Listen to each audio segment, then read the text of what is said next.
recording live from Glory Hole Studios in Chicago and beyond. This is Cognitive Dissonance. Every episode we blast anyone who gets in our way. We bring critical thinking, skepticism, and irreverence to any topic that makes the news, makes it big, or makes us mad. It's skeptical, it's political, and there is no welcome mat. This is episode 638 of Cognitive Dissonance. Cecil. Tom, I wanted to start the episode today talking about a story we did last week.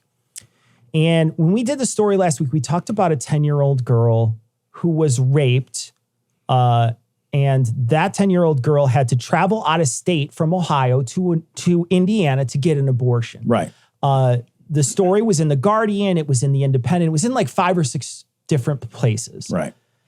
What happened immediately afterwards was the right-wing media immediately said the story's fake. They talked to the AG in Ohio, and that AG had said, I haven't heard of any kind of arrests. This is a fake story. Tucker Carlson on his show came out and called it a fake story. I'm paraphrasing, but I think he pretty much called it a lie or a fake story. He said it was as much. I mean, and I think I might be using softer language than he used. Oh, shit. So I watched the short softer clip, than lie, and I think he said it was a fake story. Wow, I'm pretty sure he said it was a fake story. So on the comment thread on YouTube, sometimes I go check it out because the best part is they just filter out those bad comments the best. Sometimes bad comments get through, and so a couple people had questioned whether or not this story was true. And there's, I think, a good faith and a bad faith way to do that. The good faith way, I think, would be to ask, how well is this story sourced? Right. And when you do read the story, it reminds me of when we had a conversation a while back about Rolling Stone. Yeah, and they had said that there was a couple people that were shot that couldn't get into the emergency room because there was too many COVID cases in Oklahoma. Right. Well, they only talked to one guy and no one else could corroborate that information. And so the story that came out was initially a story, and you're like, oh, it's a story. And then it came out as a headline, and then it was nothing. It was gone. It was essentially nothing. And they had to retract pretty much the whole thing. They basically said, yeah, we couldn't really, only one person had said this. And so really, there's a way to reach out to us and say, hey, there might only been one source on that. And I think that's valid criticism on how to look at a story, right? Because there's only one source, and it's the woman who gave the abortion, right? There's no police report. There's no other things. And admittedly, you're trying to keep this a little secret because it's a child and you don't want to blow up the thing. The Guardian can't interview a 5th grader. You can't interview a kid. Right. I get it. And I understand that. Right. But I think that's the only good faith way to approach that. The bad faith way to approach it is to immediately say the story's fake. When are you going to offer a retraction? And one thing we do on this show very often is you and I will talk about a story, but only talk about it in the sense of, why does this matter in policy reasons, right? Why do we talk about a story? We don't talk about the very nuts and bolts all the time about a specific case. What happens is you and I will have a conversation about, they'll look at what this does for other places. For instance, in that story, they talked to a Dakota governor. And we were like, oh yeah, fucking Dakota governor would have a real moral quandary if this were to happen in their state, because they pretty much said all fucking rapes are beautiful, So there's really genuine. No, I'm not even kidding. That's not even that shouldn't even be controversial. That's pretty much what she said. So the idea that we don't we're talking about something completely different. We're talking about the case, but then we're talking about it in broad strokes. Yeah. And one of the reasons you want to come on our page and you want to tell us it's fake is so that you can throw out the entire conversation.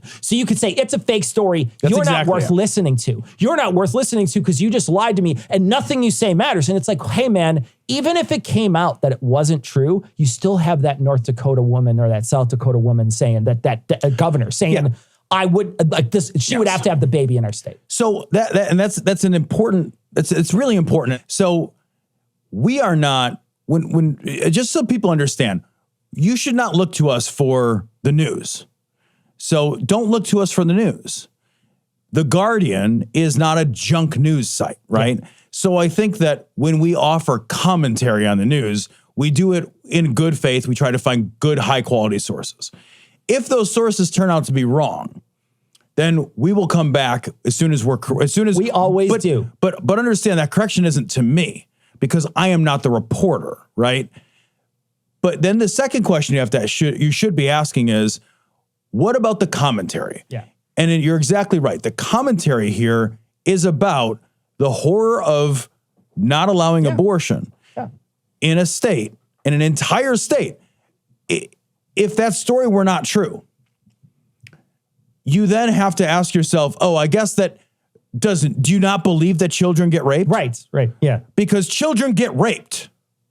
Children fucking get raped and they become pregnant as a result of that rape. That is a true fact that happens. So even if this story were not true, this story is simply an illustrative example that happened to be fortuitously timed. And that's why I chose it in our show notes. In order for us to make, to your point, the larger point of the danger and the horror of outlawing abortion. Sure. You gain nothing in terms of invalidating the commentary if this one illustrative example isn't true, because it's not unique, right? Exactly. An illustrative example, if you can throw it away because it's unique, then you can throw away the commentary attached to it, and you should. But if you're going to be intellectually honest with yourself, you should say, is this illustrative of a larger, broader social issue? If I were to say, Cecil, if we were to have a conversation about police violence, right?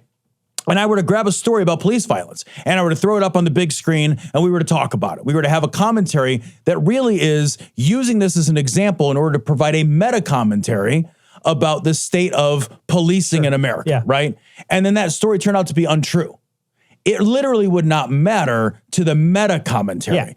Understand that there's a difference between the meta commentary and then the specific uniqueness of a commentary. If you can't parse those out, fucking shame on you for being an intellectual weakling. That's easy shit. It's easy. You dumb motherfuckers. And I gotta say, it's fucking easy. And the reason why you want to push back on this story, and you don't want it to be motivated. true, is because you're motivated for it not to be true. And here's what I want to say. There's two stories that came out this week. One is the guy who did it confessed. He's a 27-year-old dude. He raped a 10-year-old. At the time, he raped a 9-year-old.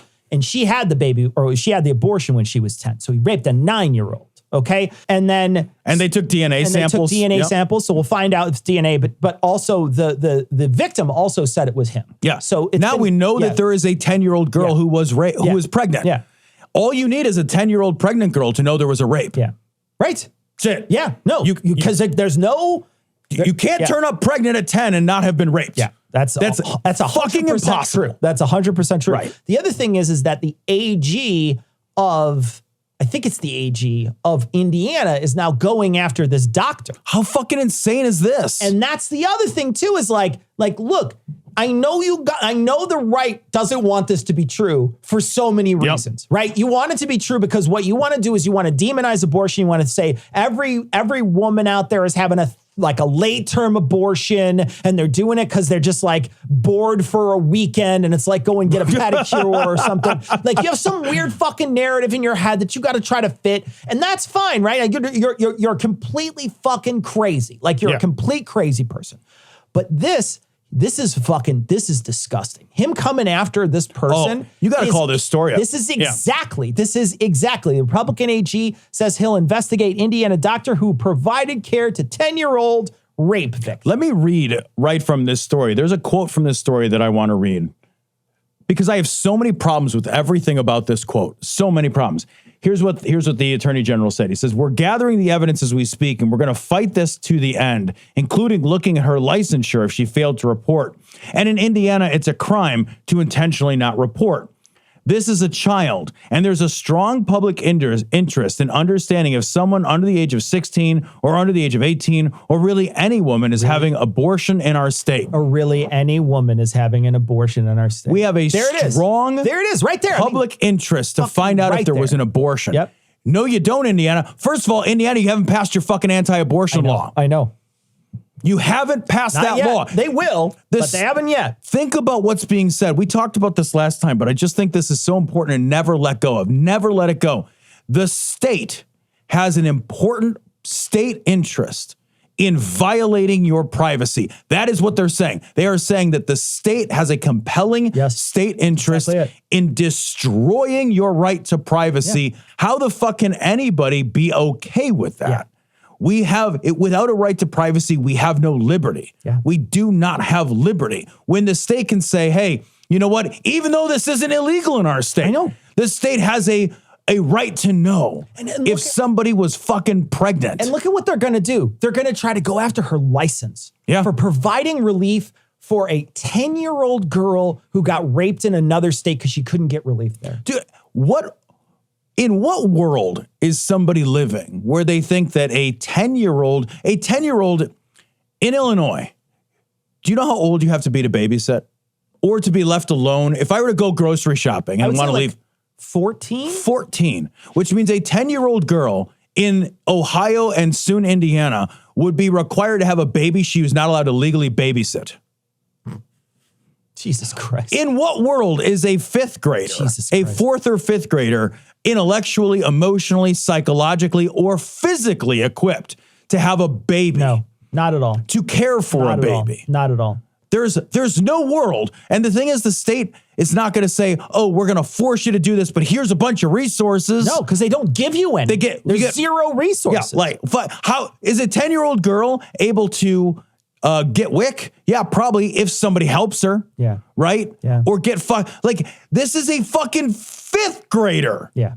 There's a whole show called Are You Smarter Than a Fifth Grader? Yeah. Right? Yeah. Because we understand that fifth grade is so young. It's so fucking young. That's a little kid, man. That's a fucking little kid. When I like, my stepdaughter just left fifth grade and graduated fifth grade. She just finished her fifth grade year. Man, she's a little kid. Yeah. Like if she scrapes her knee too hard, she still cries. Sure. Like she's a little girl, man. Kid. Her body, like she gets her period. So like her body, I guess, could become pregnant. Sure. But like, would her body be well equipped to carry a pregnancy, to deliver a pregnancy? She's little, man. She's like a little kid. And let's stop talking about, I mean, for a second, I know it's a horror, right? It's a child. But for a second, just think about any person who's forced to have a child. Nobody. Like nobody. Yes. Right? Anyone. And then the idea that you're forcing them to have a child that is the product of rape. Right. You know, and forcing them to go through 9 months of remembering that, having the child, going through the pain, going through all the, you know, the rehab of getting your body back together after a pregnancy. And there's no guarantee it'll be an easy pregnancy or a smooth or safe pregnancy. Our country doesn't have, you know, it's not a great track record when it comes to pregnancy. We don't have a great mortality rate. And pregnancy is fucking dangerous. And pregnancy, die, man. Even when pregnancy isn't dangerous, pregnancy can be miserable. Yeah. We had Dr. Jessica on, she was saying like an abortion's way safer. Way safer than a pregnancy. And you're talking about somebody who is a child. Yep. And so it's all just compounding how terrible it is. But I definitely wanted to specifically talk about that sort of comment. I want to encourage people to tell us when we didn't source something correctly so that we can then talk about it and then come back the next week and be like, no, it was a fake story. It wasn't real or whatever. I'm happy to do that. We've done it hundreds of times on this show. I don't know, hundreds, maybe dozens of times on this show. And so I'm happy to talk about moments like that because that's also very interesting to us, right? It is. When things like that happen, that's very interesting to us. But to come here with bad faith or to come here with motivated reasoning to try to point out that the story's wrong because it makes you feel better about this decision that came out that's taking rights away from women, you're a bad person. Yeah. It was a trick question. The tool most important to humanity's survival wasn't any of the 9 in the box. Go on. The most important tool is respect. Ha!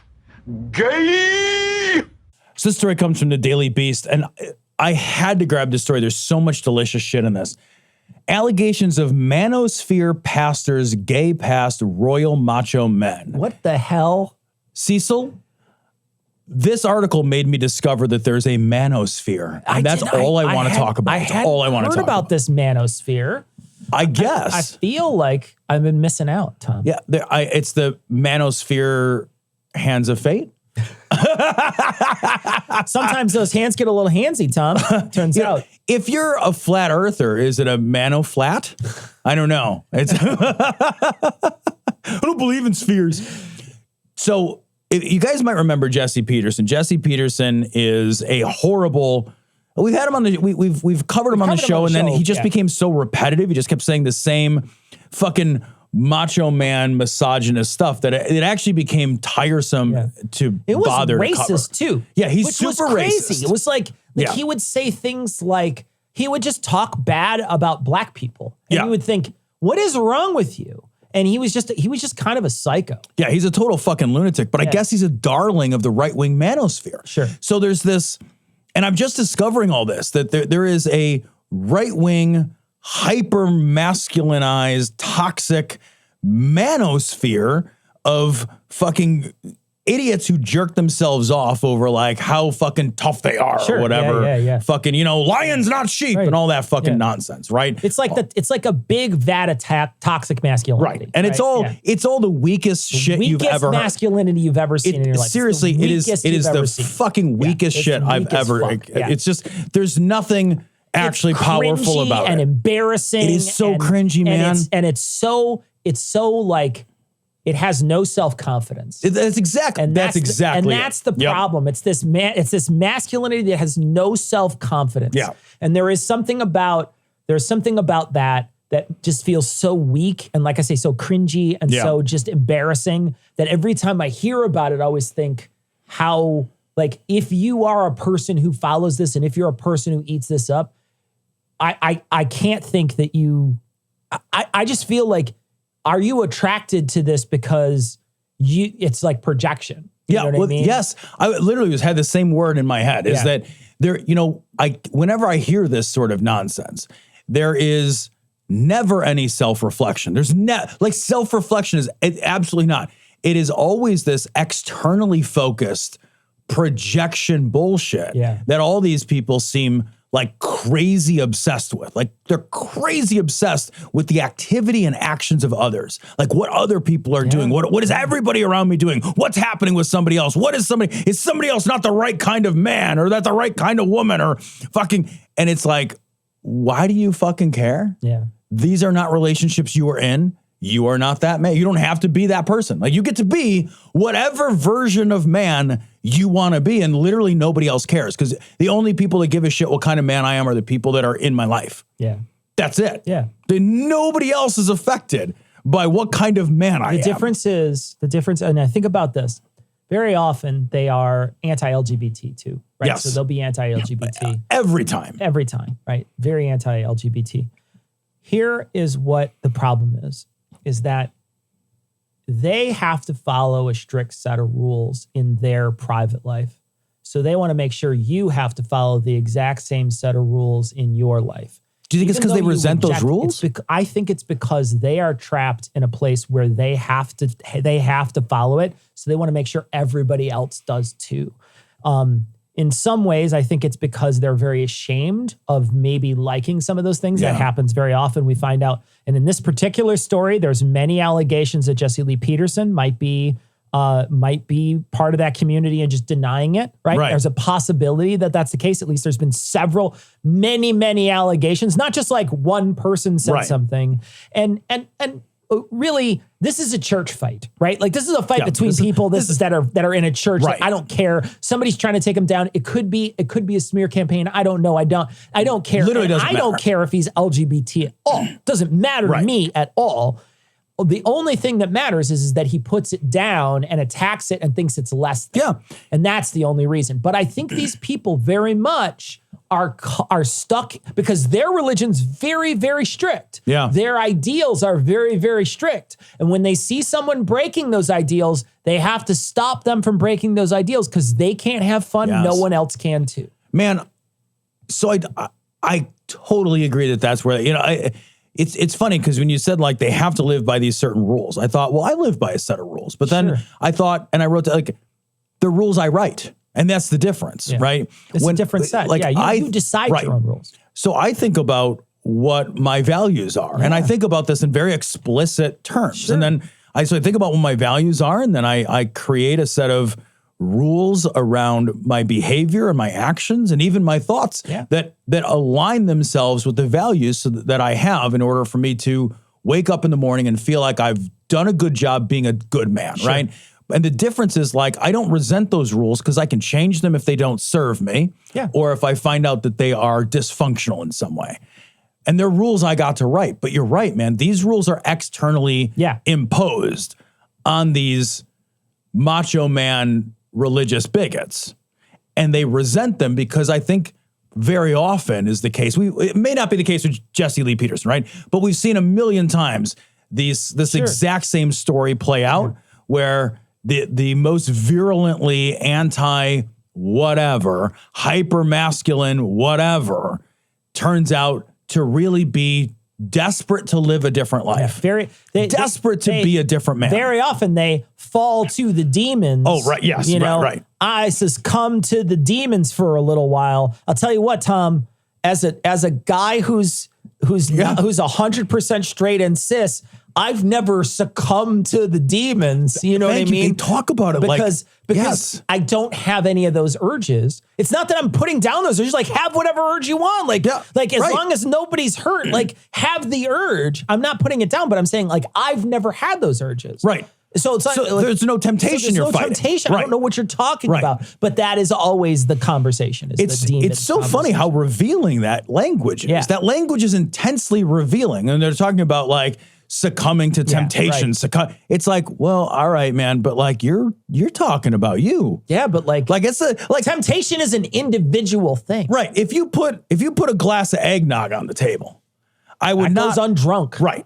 There's no part no one of in the room drinks that drink. Like, it's literally, I don't even see it as a food. Yeah. Like, I have no idea that's a consumable thing. Put 5 other people on the table and they would be rock, paper, scissors to see who gets to drink. Andrew Torres would fucking guzzle that shit and fucking I don't know anybody else luxuriate except for Andrew, but I don't know anybody else. It's the only person I know that drinks that nonsense. I know. I know that people send us messages and say that, but I think they're liars. They are. They're just trying. Nobody likes. Andrew Torres is the only bad person that likes it. Nobody likes it. Yeah. Admittedly, nobody likes it. But like, that's exactly it. Like, that is not a temptation for me, but I get that it's a temptation for other people.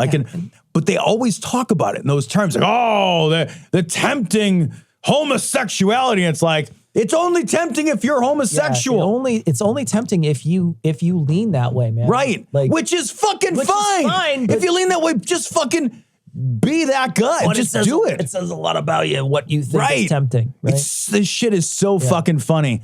I love that it's boiling up. He got kicked out of their manosphere. He got kicked out, dude. And this reminds me of all the other church fights we see where this could be about money. It might be that there's nothing in his past at all. Now, there's, like I say, multiple people that have said this, but it might be nothing. It could literally be nothing. And to add to that, there's no evidence. There's no text messages. No text messages. And I want to be true about that. There's no evidence, right? So it might be bullshit. Yeah, it might be bullshit. And what I love, though, is that this is a church fight. This is a fight between two people, I think, that are trying to fight over money. Yeah. And they're trying to fight over influence, over a specific group of people, and they're going to fight about it. And that happens in all different kinds of subcultures, and it's happening here in this group, and who knows if it's real or not. Right. But what's crazy is if it is real, think of how long that guy has been doing this and how quiet he's been able to keep it. I know. You know, and vociferously fighting against what he is for so long. Right. That's really. And the only reason this matters is because he is influential. I didn't know he was influential. Yeah. This article was really revealing because I guess he was a prominent big deal figure within this subset of a niche of a fucking small pond. But the thing is, though, do you remember the guy we had on our show, David Pakman? Do you remember him? Yeah, I remember David Pakman. David Pakman had a conversation with him. They had like a kind of debate. I mean, it really wasn't. I mean, it wasn't much of a debate because this guy's a genuine clown. Yeah. So he's not anybody who I think is even close to the level of smart that David is. But like, he's one of those guys that other people know about. Right. And I think Right Wing Watch made famous, and people watch Right Wing Watch that are on the right because they want to find these very vocal, very sort of these people that are like strike points that like have this very loaded language that really speaks to the sort of deep down gears of what it means to be that, you know? And I think that they seek this stuff out. So they'll seek out this Right Wing Watch stuff and they'll be like, oh yeah, that guy who's saying that we should lie because it's in our best interest, I want to follow him. Yep. and then they'll just follow him. And this guy is, one of those guys. And I will say too, just to call the elephant in the room, the right also has a handful of carefully selected people of color. Oh, absolutely. No, this guy is 100% that they have. They monetize certain people of color, and they do the same thing for women as well. And yes, absolutely. And they hold those people up as exemplars. Yes. And that way they get to sort of hide their racism and their misogyny behind this sort of veil that only they believe, right? Because what they have is the sort of pseudo-intellectual version of, I have a black friend. Sure. As if that somehow shields the rest of your racist activity. Was it Herschel Walker who was dogging on black men and being absent fathers? Absolutely. And Jesse Peterson does this constantly. But Herschel Walker was? Yeah. That's what he did? Yeah. That's part of how he rose to prominence. And so that's like his thing. Right. And so, and it's one of those things that if you are an insider in that group, you can say these things and not be a white nationalist. Right. Yeah, absolutely. And so they can rally around that and say, no, look at who we found. Right. We found a guy who's willing to say all the things the white nationalists are saying. He just happens to be black. We found a guy who will take our paychecks and be our fucking shield. There is a certain element that there's these are kind of like race beards. Like with like a gay person has like a beard, right. It's like your racial beard. Yeah. It's like somebody that you're holding up to sort of hide the reality of your fucking white nationalist racist bullshit. It's all just bullshit, but they find somebody who can tout it. There's a part of this article I have to read just because it's fucking funny. Right. Peterson's ideas about gender can be eccentric, even by the standards of his compatriots, with Peterson claiming that a woman who orgasms during sex is somehow becoming a man, a practice he frowns upon. This is one of those self-owning moments where this is like fucking Ben Shapiro talking about how a wet pussy's a disease. He's talking about, man, my fucking wife's pussy's so dry. Right, so dry. Guys, when you're shitting for 6 straight hours at a time, do your legs sometimes fall asleep when you're shitting for 6? When somebody says that, you're just like, what is happening in your life? What is going on? I love a guy who calls himself out as being bad in bed. Yeah. Right? And he's blaming look, I haven't been with one of these. Look, I haven't been with one of these women with orgasms. I don't like these manly women with orgasms. I mean, not that I ever assumed he would be good in bed. Yeah. But I mean, to call yourself out, holy shit, dumbass. And then obviously the Manosphere people gobble it up because they're just like, I'm also a selfish lover. 100%. I'm also a bad in bed. Wait, hold on a second. You're saying that women can orgasm? But what? Why would I bother with that? What? Gross. That's amazing, man. What are you going to treat them like people next? Amazing. That's fucking amazing. It's such a crazy line where you just think, yikes. Yeah. Fucking yikes. This is like when I feel super sorry for everyone you've ever touched. Yes. Seriously, I read this and I thought of when Jordan Peterson relayed the dream about his grandmother's you're talking about pubic hair or whatever. Dude, keep that to yourself. What are you saying that keep for? Keep that to yourself. You could not get that out with enhanced interrogation. You could not get that out. Thank you. If this was what I thought, you couldn't get this out. Thank you. Fucking Jesse the Body Ventura with a fucking rag and a bucket of water couldn't get this out of me. Are you kidding me? Are you kidding me right now? Fuck you. Holy shit. Jesus Christ. Out loud and everything. Condoms. Let's see them. Excuse me? Let me see the condom you plan on putting on my quarterback's weenie.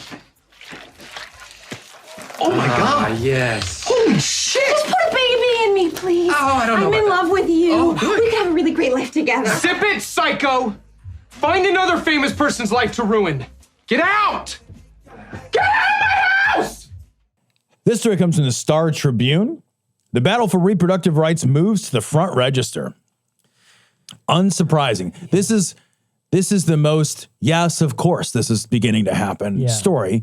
A woman at Walgreens went into the Walgreens to buy condoms, and the jackass behind the register was like, yeah, I can't sell those to you because of my religious bullshit.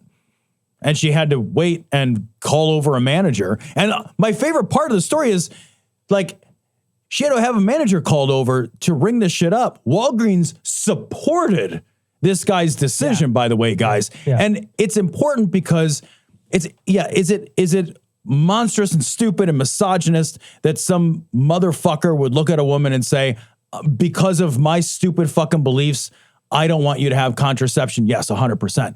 But this is problematic because Walgreens is a pharmacy. Yes. And Walgreens stood behind this guy's decision. And there are going to be family-owned pharmacies. There are going to be people in small towns who can't just drive to the next, CVS a half a mile down the road. Right. We are giving people the option now to turn people away, not just for abortion, but for contraception. Yeah. And I always say, like, you might find something morally objectionable, then just don't do the job. Just do a different job. Yeah. Here's the thing, man. It's not a job that required a ton of schooling. It's not a job that you're sunk cost fallacy. You're where a cashier. so You can get a different job. You're a cashier. I mean, like there's another job out there for you where you don't have to be put on the spot and do something that you think is morally reprehensible. That's cool. You don't have to do it. You literally don't have to do it ever again. Don't do it.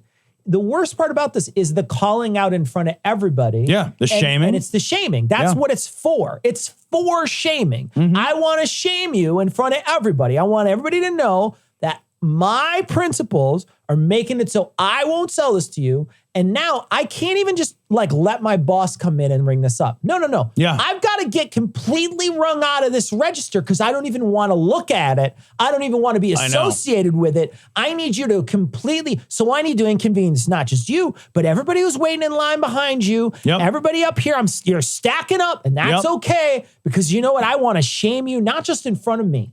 I want to shame you in front of this whole store. I want an audience when I shame you. And if it takes a little time and I get a bigger audience, oh fucking well. Hey, you know what, Walgreens? I'm never ever using your store again. How's that? Yeah. I am 100% going to call my doctor if ever I have anything because the shop that I use is Walgreens. I will never use it again. I'll never enter that store again. I'm going to call my doctor and I'll be like, you know what? Send my shit to CVS. And when I hear CVS does this, then I'll be like, send it to the local pharmacy. Right. I'll fucking physically call every pharmacy to figure out who's jackasses at their register decide their policy. Yep.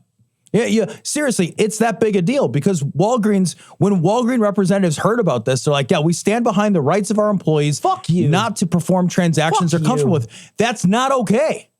Your store sells medical supplies. Every single one of those is a right-wing talking point. Yep. There's not a single person on the left that's like, I object to you selling that. Nope. What are you going to say? What do you object to them selling? No, I can't think of anything. I can't think of a single thing. It's only fucking contraception. It's only the after pill. It's only shit that abort effect. They want to be fucking judgy about. Yep. Fuck you. Yep. Yeah, this is fucking government. Fuck you. Yep, that's it. Fuck you. Fuck Walgreens, man. Fuck that. I'm right there with you. That. I heard the same thing and I was like, all right, well, I'm a CVS man. That's it. Fucking A, man, because that's it. if you're not gonna call out your own employees and be like, you know what? Guess and they said, we moved him so he doesn't have to do that anymore. It's like, well, I don't fucking care. He should have never been doing it in the first place. That should be on your fucking application. Are you willing to give out condoms? No? Then get the fuck out of here or stock shelves or something else. But they're not going to put you on a register because now you're going to be shaming our customers. Yeah, I'm sorry, but if you show up to work and you don't do your job, you should be fucking fired. That's how jobs work. Right. And I mean, this is actually a fairly big deal. What if that person had been the pharmacist? Yeah.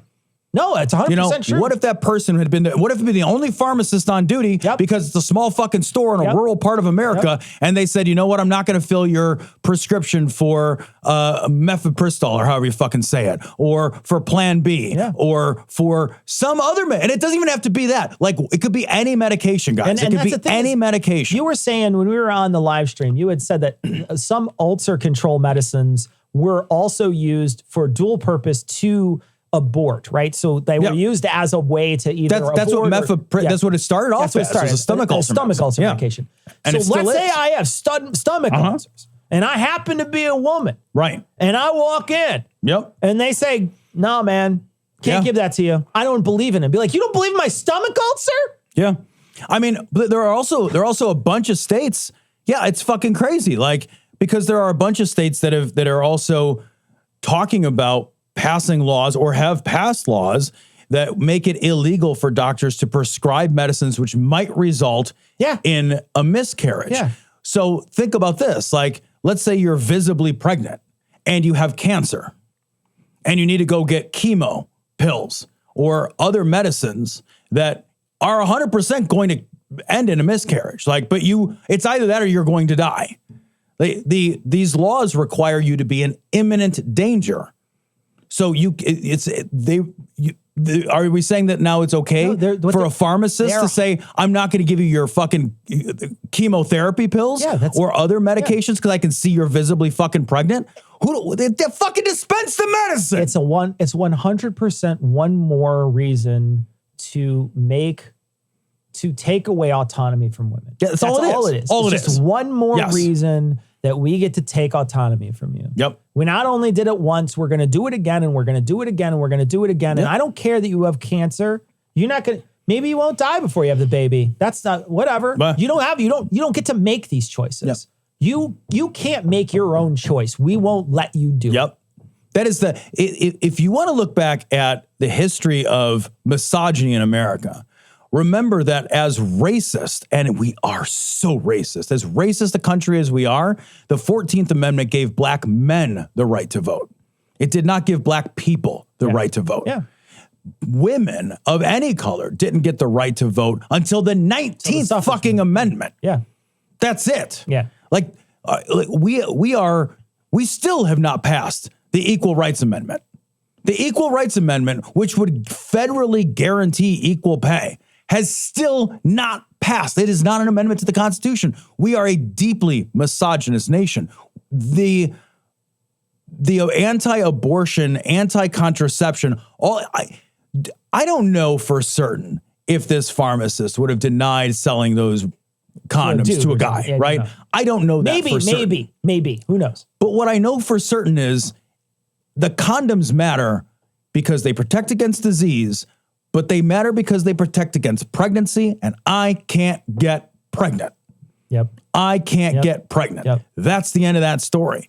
So, like, the war on women continues, and this is a major loss. And companies like Walgreens that stand behind their employees' misogyny and not selling contraception is only rooted in misogyny. It's rooted in stay fucking pregnant. Sure, yeah. No, why don't I want you to get contraception? Because I'd rather you were pregnant, so you're not vying for my job. Yeah. That's it. Yep. I'm a doctor, Larry. Well, he's a pharmacist. Yes, and I'm a doctor. He's a pharmacist. Doctor. Pharmacist. Doctor. Pharmacist.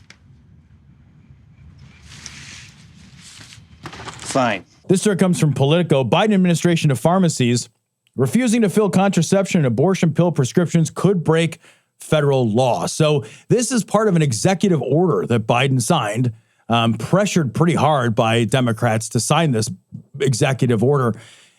Whether or not this actually does anything or has any effect will remain to be seen. But what this does is it sets up a legal fight between the Department of Justice and federal officials and these states. Yeah. Because these pills, these medicines, these are regulated by the FDA. Yeah. And if they are FDA approved and your doctor prescribes them, and then the state says you can't have them, we now have a federal versus state showdown. Right, yeah. Which will certainly make its way up the chain to the courts. And then they'll where it will choose lose. The states. Yeah. Because that's what's going to happen. 100%. But you got to have the fight. You've got to fight. Got to have the fight. Never let it go. Fight. And you know, we wind up with this sort of, there's ways to stall, right? And I think that's what they're trying to do in any way that they can. Yeah. Is they're just trying to stall and trying to keep rights as long as they possibly can in some of these places. They're trying to do it in multiple different states. There's already some fights going on in some of these states back and forth where one judge says yes, one judge says no, one judge says yes, one judge says no.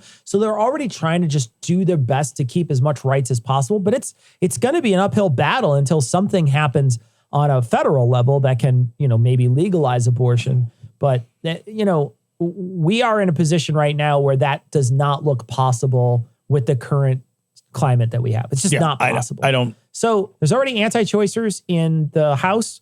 There's not enough to stop it, but there's plenty of Democrat anti-choicers that would fight against it.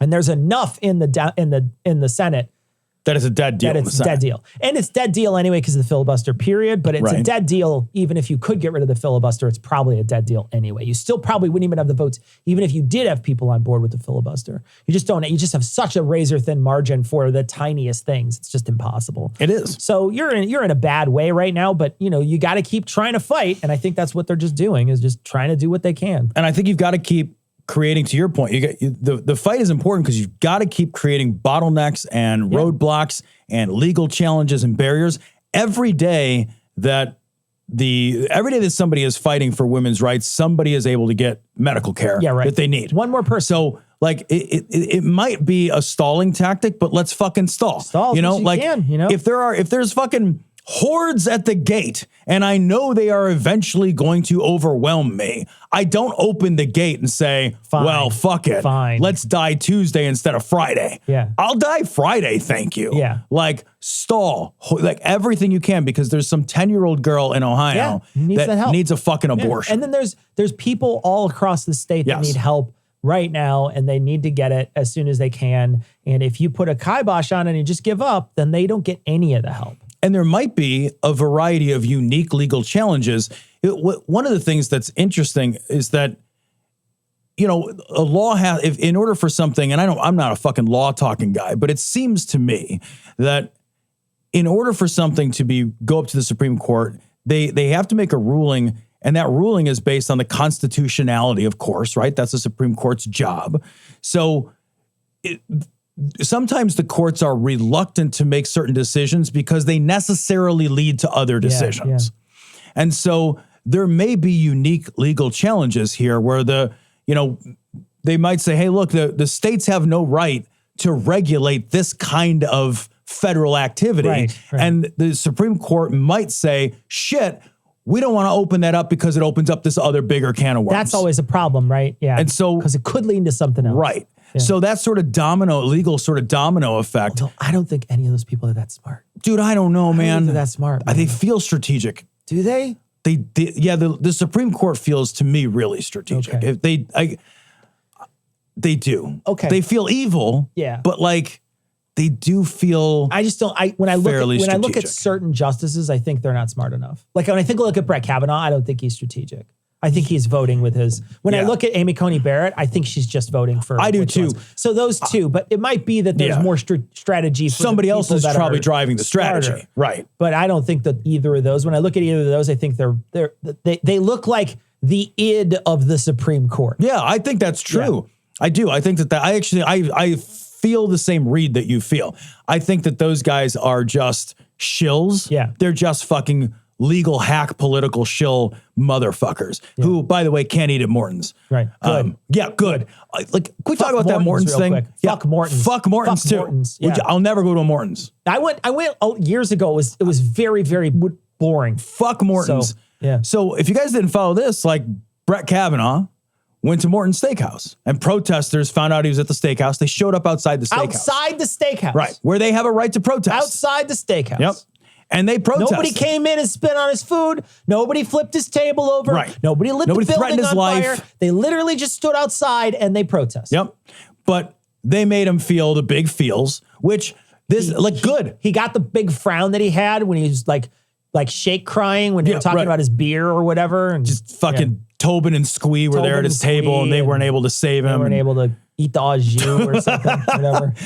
And so, but he Morton's had to leave out the back. He did. He had to escape out the back without dessert. His cheesecake, his mile high cheesecake, he couldn't eat or whatever. Yeah.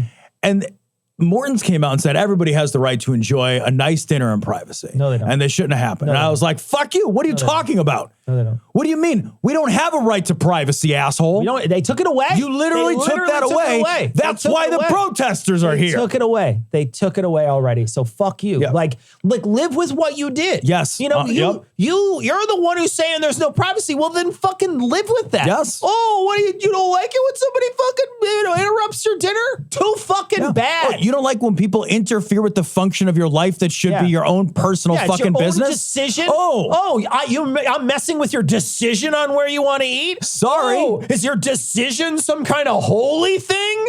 Fuck you. Fuck you. Never enjoy a good meal again. Fuck you. I genuinely make his life miserable. Don't check him out. When they come in, when he comes into your place, don't check him out. Yep. Yeah. Every doing it at fucking Walgreens, do it somewhere else, right? Yep. When is there ever like one of these moments where like somebody actually like does it for like principles of how bad a person is? I know, man. It's always like, oh, well, my religion. I'd be like, no, you're an asshole. That's why I'm not checking you out. That's it. It's not, it doesn't have anything to do with me. It has everything to do with you. Yep. Fuck you. Fuck you personally. Fuck you.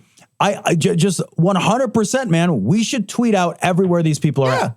Everywhere. There's a Twitter account that popped up that said, we will send you, if you find them, we will send you like $100 Visa gift card. Good. Send it, tell us where they're at. If it's confirmed, you get $100 Visa gift card. A. Put bounties on it. Any one of these six. Because guess what they're doing in Texas? Thank you. Yes. Right? Yep. That's what they're doing in Texas. When someone makes a decision to do something, they immediately have some random asshole could be like, I'm going to sue the Uber driver. I'm going to sue the guy over here. I'm going to sue this person, that person, this person. They could sue a bunch of people with bounties. Well, hey, if somebody happens to fucking have a bounty, Supreme Court said that was fine. Look, dickheads, there's no right to eat at Morton's, and you're written in the fucking Constitution. I didn't see it in there. I'm sorry. Nothing in there.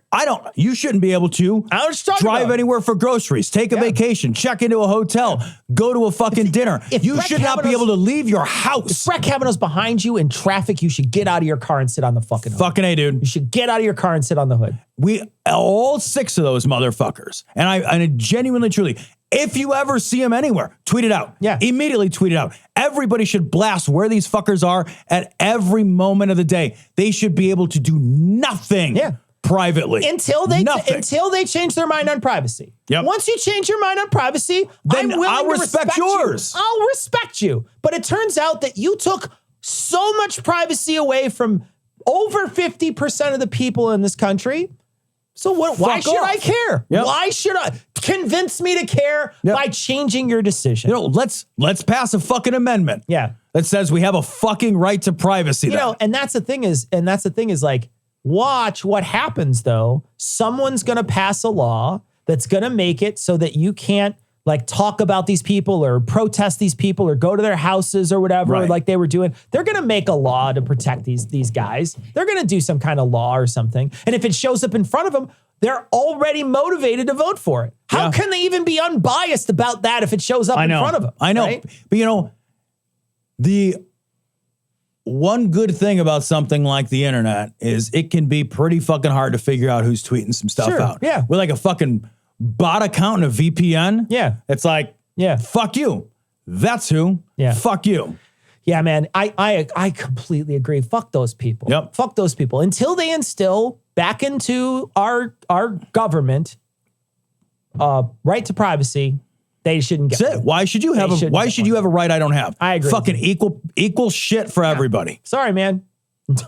You're not going to be able to enjoy your fucking medium well steak. Oh, well. All six of them eat it with ketchup. 100% they overcooked it at Morton's. They overcooked it. Yep. They came and they out. used some garbagey seasoned salt. Overcooked, and it was fucking full of like weird, like, it tastes like somebody smoked in the room or something. It's going to have that flavor where you're like, wow, what is that? Fucking acrid. What is that? Lemon pepper on there? What did you do? Send it back.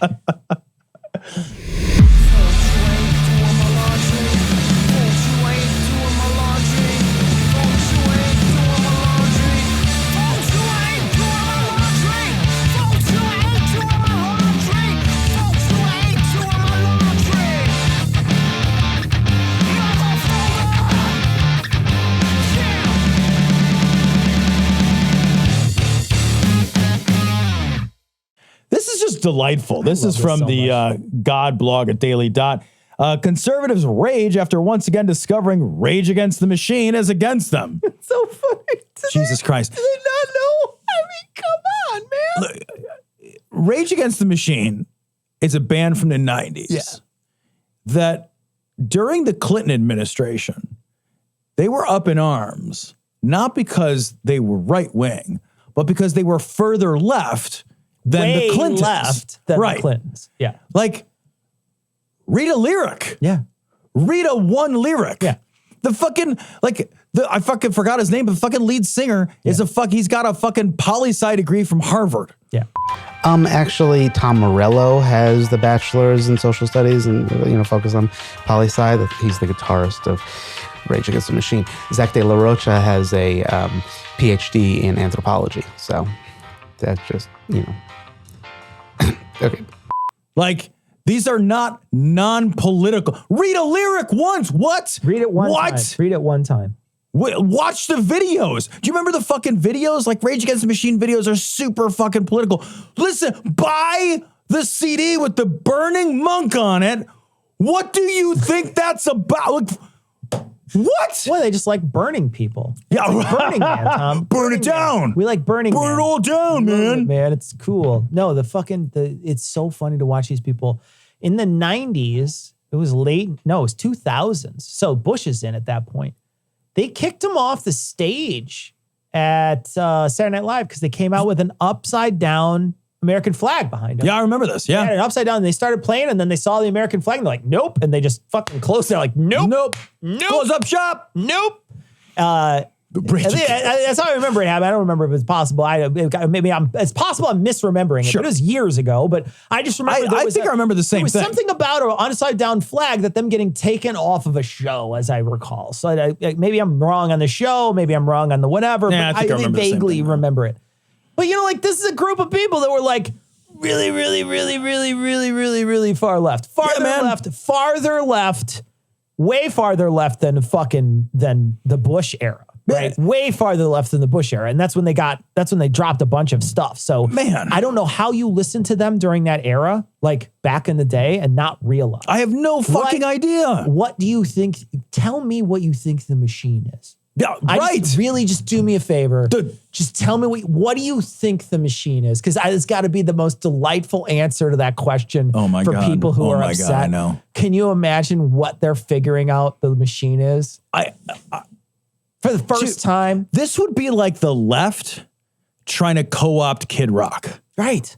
Yeah. Yeah. Where it's like Ted Nugent. Yes. We just think, Ted Nugent, he's always been a lefty, right? Yeah. Ted Nugent's a lefty. Fuck, that dude is like, he's on our side. Dodger. He's got to be a lefty. I thought he was dating AOC. Didn't he piss in his own mouth to avoid the draft or something? Didn't he like shoot it up in the air like a fountain and just gobbled it down? What the? This is... That guy's farther left than everybody. Are you kidding me? It's Ted Nugent. It's fucking Ted Nugent. It's old progressive Ted. I can't think of a single song Ted Nugent sings. No, I don't either. Hot Blooded, maybe? Is that his song?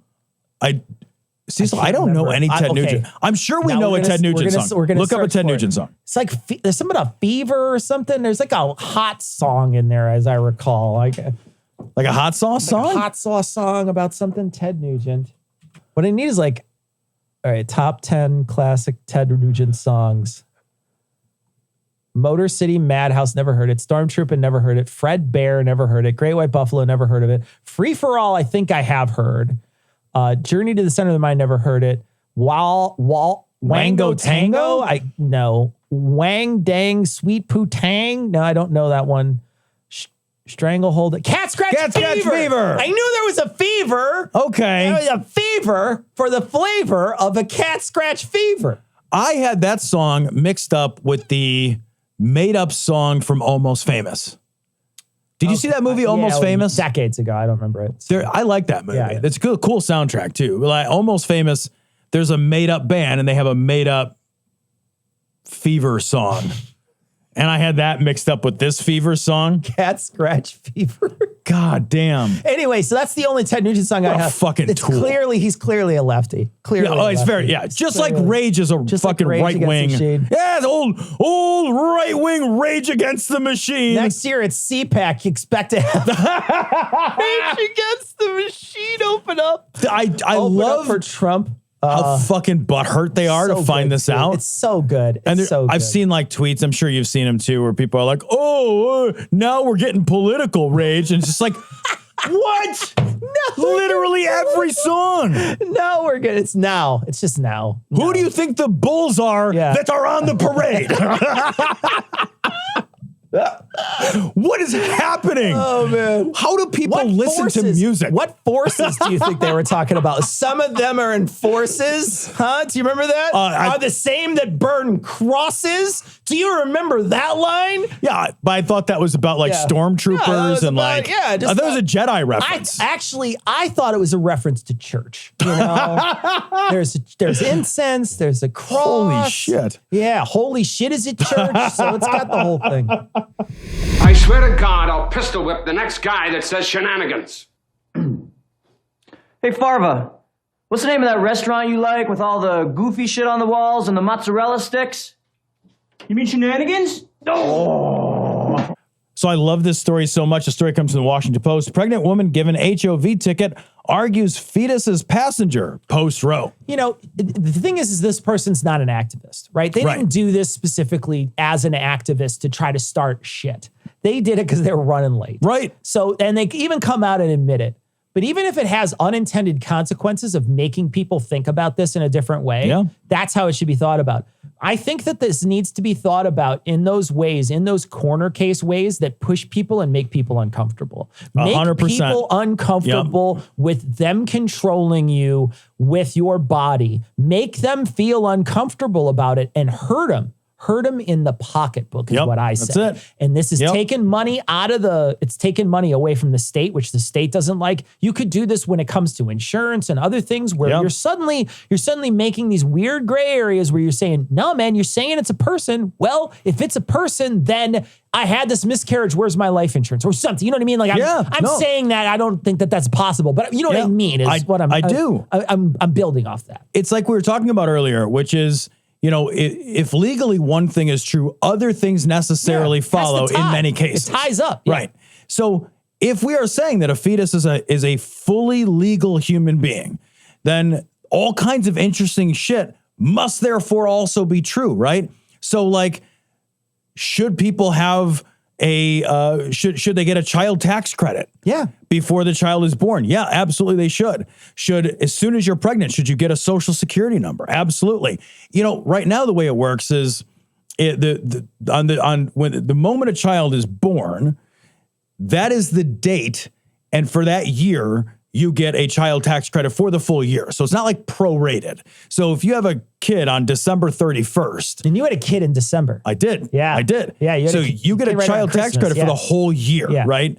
So, and if you ever get pregnant and it miscarries, you should still get the child tax credit. Yeah. Because if you have a child and it dies that same year, you get the tax credit. This is big dollars, guys. This adds up to billions and billions of dollars the federal government is going to have to fucking deal with.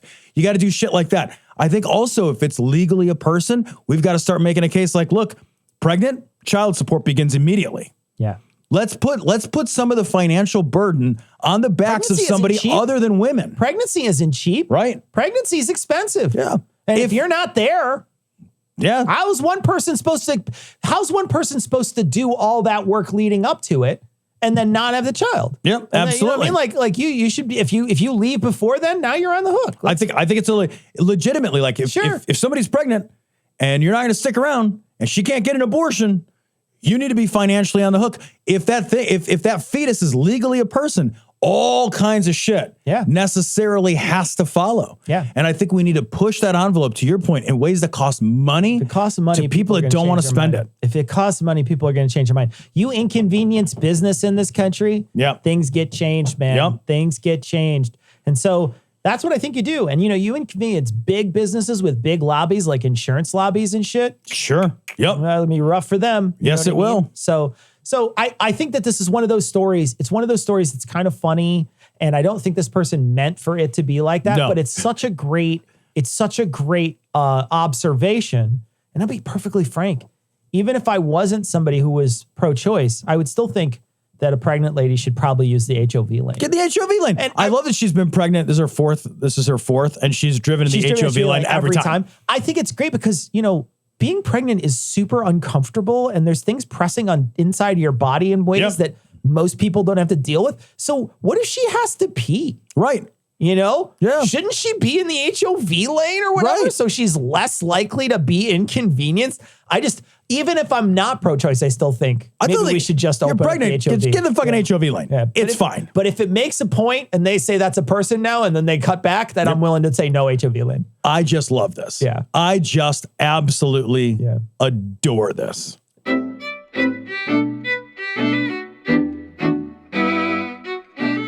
So that's going to wrap it up for this week. You can check out our stream from last week. On our stream last week, we covered the entire January 6th committee hearing that happened on Tuesday. We watched it all on Thursday, so you can go check it out. We covered it almost 2.5 hours. It's going to be longer than that. We actually haven't done it yet. I'm saying that it's like the future. It's like in the future. But we covered it tonight. We're going to be covering it in 10 minutes.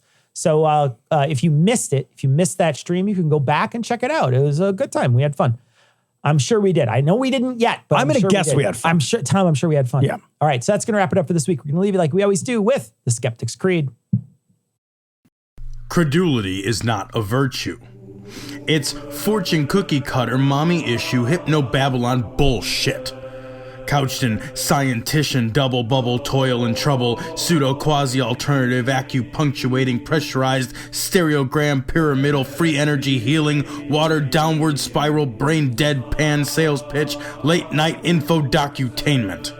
Leo, Pisces, cancer cures, detox, reflex, foot massage, death and towers, tarot cards, psychic healing, crystal balls, Bigfoot, Yeti, aliens, churches, mosques and synagogues, temples, dragons, giant worms, Atlantis, dolphins, truthers, birthers, witches, wizards, vaccine nuts, shaman healers, evangelists, conspiracy, doublespeak, stigmata, nonsense. Expose your sides. Thrust your hands, bloody, evidential, conclusive. Doubt even this.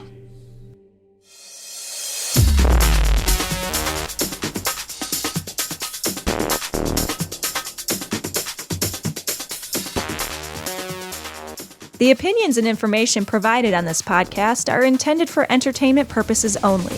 All opinions are solely that of Glory Hole Studios, LLC.